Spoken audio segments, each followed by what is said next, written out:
पहले सुबह का टाइम रेस जैसा लगता था, लेकिन अब नहीं।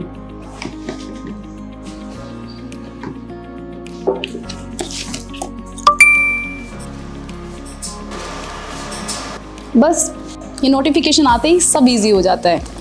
चलो बेटा, 10 मिनट में बस आ रही है।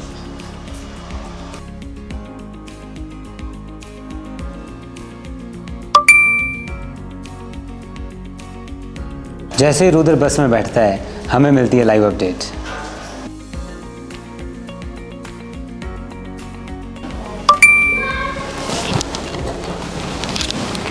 अरे देखो, रुद्र स्कूल पहुंच गया है। बस ट्रैकिंग, अटेंडेंस और टाइमिंग सब कुछ एक ही ऐप में। अब टेंशन नहीं, सिर्फ सेटिस्फैक्शन।